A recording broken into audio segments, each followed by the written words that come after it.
I hadn't even unpacked my bags when she stormed in, clipboard in hand, barking orders like she owned the place. I'd just inherited my grandpa's 150-year-old ranch, but HOA Karen didn't know one thing. I'm not just the new owner. I'm also her governor. And she messed up big. I still remember the smell the moment I unlocked the front door, a mix of old pine, leather, and memories. Grandpa's ranch wasn't just land, it was history. 150 years of family blood, sweat, and stories lived here, carved into every beam, every fence post, every worn-down step. Grandpa Harold had passed only a week ago, and while I was still processing the loss, I now stood as the sole heir to everything he built: the ranch house, the cattle, and 150 acres of heritage. I had grown up hearing the stories, how he fought tooth and nail to keep this land during droughts, lawsuits, and even buyout attempts from powerful developers. He always told me, "This place will outlast me if you protect it." The dusty hallways creaked under my boots as I walked past faded photographs, trophies, and an oak bookshelf stacked with Grandpa's old journals. He had kept everything: property deeds, maps, and letters dating back to the 1800s. It felt like stepping into a time capsule frozen in pride and resilience. But there was something else in the air that day. A tension I couldn't name yet. It wasn't just about mourning Grandpa or keeping the ranch alive. I didn't know it then, but inheriting this land meant stepping straight into a storm. And somewhere beyond these pastures, trouble was already waiting for me, ready to kick down my door. The door slammed open without warning. A woman, maybe in her mid-50s, sharp suit, clipboard clutched like a weapon, marched right into my grandpa's study as if she owned the place. Her heels clicked against the hardwood, but her voice? Even louder. "Mr. Grant, I'm Olivia Sharp, president of the Meadowbrook Estates HO," she announced like I should be honored. "I'm here to discuss several compliance violations affecting our community's property values." I blinked. "You just got here." She didn't care. She flipped through her clipboard, rattling off demands like a prosecutor reading charges. First, that porch swing out front. It must be removed immediately. Against community aesthetics. Second, that oak tree near your gate? Trimmed down. It blocks sightlines. And third, she paused for dramatic effect. The family cemetery on the west pasture must be relocated within 60 days. I thought I misheard her. "Excuse me?" "Yes," she said smugly, "Meadowbrook Development Guidelines prohibit private burial grounds within visible range of community streets." I stared at her, stunned.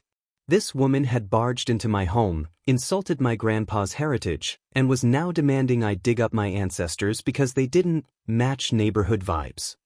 Something about her tone screamed entitlement, but beneath it, I sensed a plan. I leaned back, forcing a calm I didn't feel. "Miss Sharp, you might want to slow down." Because what she didn't know, what she couldn't know yet, was that I wasn't just Grandpa Harold's grandson. I was the sitting governor of this state. And HOA Karen had just declared war on the wrong man. I took my time standing up, letting the silence stretch until she shifted uncomfortably. "Miss Sharp," I said slowly, "do you know who I am?" She gave me a tight smile. "A homeowner under HOA jurisdiction." "Try again," I said, walking toward Grandpa's oak desk. "Governor Grant. Maybe you've seen me on the news." Her face flickered for a split second. Shock, then denial, then defiance.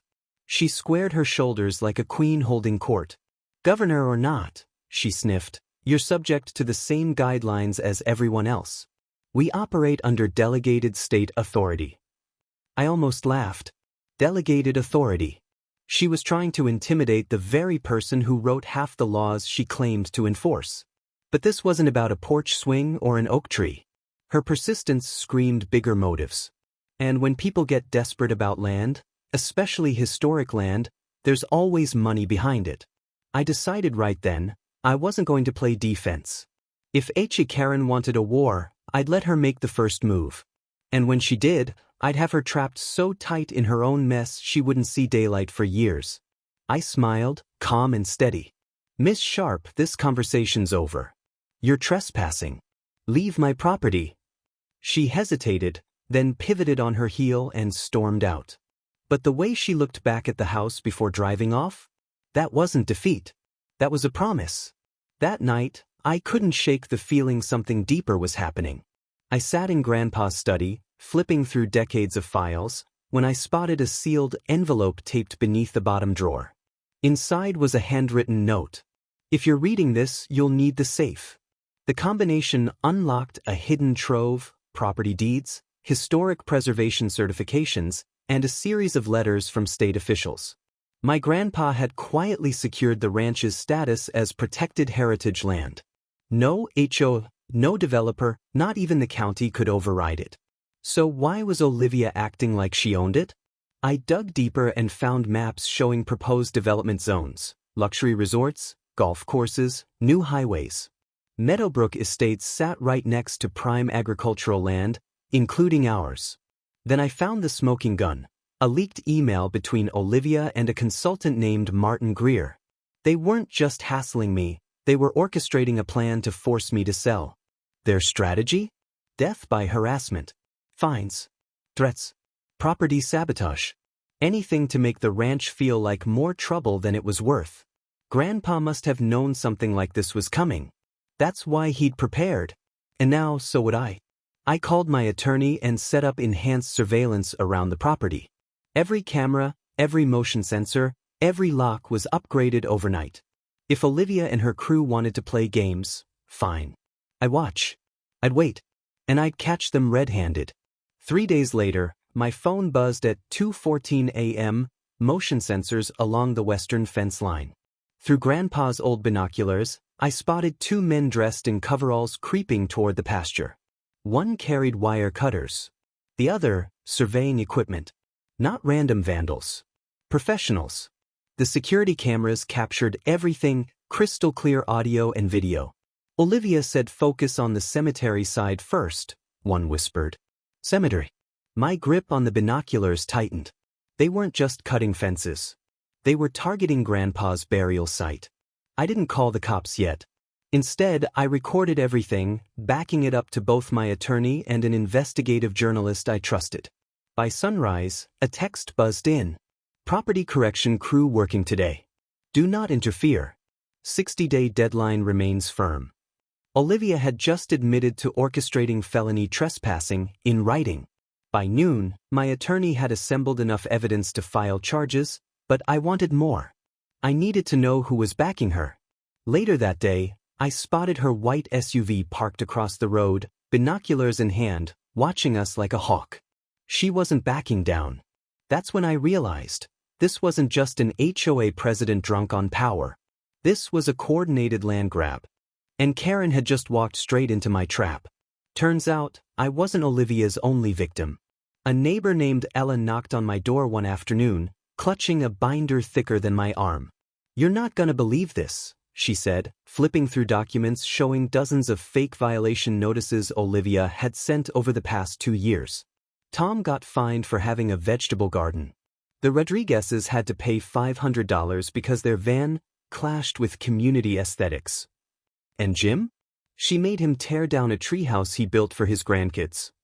The HOA wasn't a community organization anymore. Under Olivia, it had become her personal dictatorship. So Ella and I started talking, then organizing. Within a week, we had over 40 residents ready to fight back. At the next HOA meeting, voices exploded. People waved papers, screenshots, and bank statements showing embezzlement, fake contracts, and financial fraud. Olivia tried to shout over the crowd, but for the first time, nobody listened. The community was uniting, not behind her, but against her. And that meant Olivia wasn't just fighting me anymore. She was fighting everyone. Grandpa's memorial service was supposed to be peaceful. 20 close friends and family gathered by the oak tree he planted in 1923. But right in the middle of the ceremony, a rumbling engine broke the silence. Olivia. She arrived in a rented truck with 3 men unloading surveying stakes. "We're realigning property boundaries," she shouted, loud enough for everyone to hear. Phones came out immediately. "Step away from this property," I warned. "You're violating a restraining order." She sneered. "Governor or not, you don't control Meadowbrook." Then she walked straight to Grandpa's memorial bench and kicked over the flowers I'd placed there. That was it. I went live on social media right there, broadcasting her threats in real time. Within minutes, deputies arrived, sirens blaring. The crowd cheered as Olivia was handcuffed, still shouting about community compliance. But I wasn't celebrating yet. Something told me this wasn't over. 2 weeks later, the truth came out. Martin Greer, the consultant behind Olivia's harassment campaign, flipped on her in exchange for immunity. He handed prosecutors recorded calls, emails, and financial documents tying Olivia to illegal land grabs, investor fraud, and property sabotage. The HOA board voted unanimously to remove her. Federal prosecutors filed charges.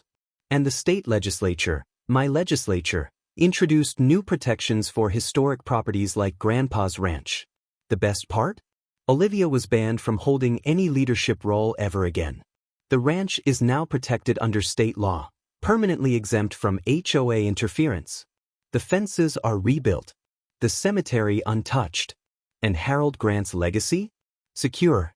Standing on Grandpa's porch now, I finally understand what he meant when he said, "Protect this land, no matter what." Olivia thought she could intimidate me. She thought she could bully me. But she forgot one thing. Some battles aren't fought for property. They're fought for legacy. What would you have done if HOA Karen stormed onto your land demanding you dig up your family's history?